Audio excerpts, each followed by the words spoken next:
Señora Sagasti tiene la palabra.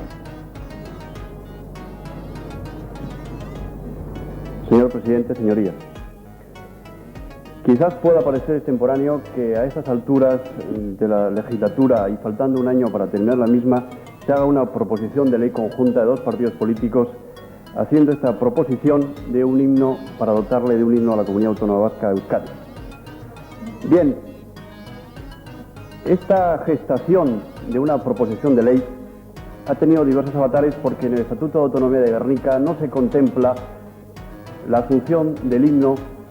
que en el año 1936 el Gobierno vasco de concentración, presidido por José Antonio Aguirre, así lo asumió. Sí se tiene en cuenta que la ikurriña es el emblema nacional vasco, pero no así su himno. Hubo una interpelación, una pregunta al Gobierno y una proposición de ley de Euskadiko Ezkerra y se suscitó en esta Cámara un debate un poco arduo, un poco árido y un poco ácido. Se le hicieron varias preguntas al Gobierno y el Gobierno estaba buscando una fórmula de aceptación de un himno que estuviera asumido por la mayor parte de los grupos políticos de esta Cámara. El Lehendakari en su día hizo esa promesa. Nosotros como grupo político asumimos la promesa que hizo el Lehendakari y abrimos una serie de conversaciones con los distintos grupos políticos para buscar esa unidad alrededor de una música, de una melodía que uniera la voluntad del pueblo vasco en un símbolo común. Se habló con el Partido Socialista en primer lugar porque consideramos que el Partido Socialista, que en 1936 había tenido 3 consejeros en el Gobierno vasco de concentración,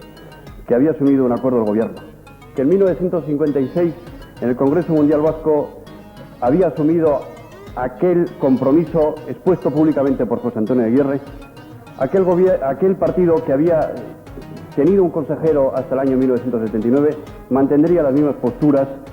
que había mantenido durante 40 años.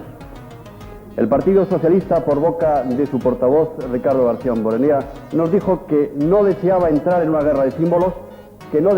deseaba entrar en una guerra de canciones, y que si el Partido Nacionalista Vasco lograba un cierto consenso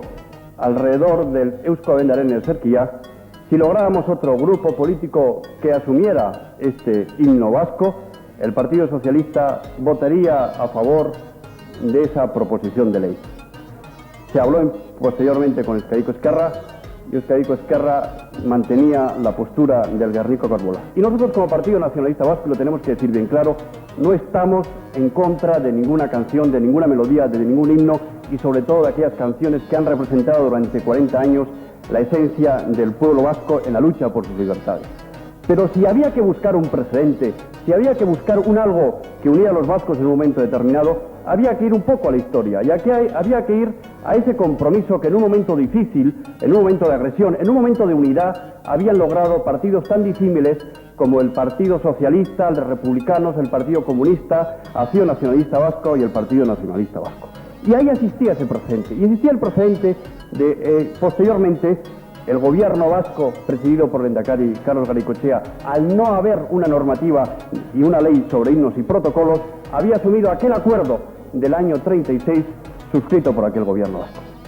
Entonces nosotros hicimos la propuesta, no logramos ese acuerdo de Euskadiko Ezkerra, hicimos la propuesta a centristas vascos y centristas vascos con la misma argumentación de que había que ir un poco en precedente, sin ir a la esencia nacionalista, pero teniendo en cuenta que también el nombre de Euskadi había sido asumido por el pueblo vasco y había sido contemplado en el texto del Estatuto de Autonomía. Y que también la ikurriña, que en un principio había sido un emblema nacionalista del Partido Nacionalista Vasco, se había vaciado y había ido a representar a la comunidad vasca en su totalidad. Y entonces, si teníamos el nombre de Euskadi, si teníamos la ikurriña, ¿por qué no íbamos a tener aquel acuerdo de 1936? Con esta lógica, nosotros, en este momento, hacemos esta proposición conjunta, no tratando, bajo ningún concepto, de ir en demérito de ninguna canción, de ningún himno, de ninguna melodía que en este momento exista en nuestro pueblo, sino simplemente buscando la unión hacia un acuerdo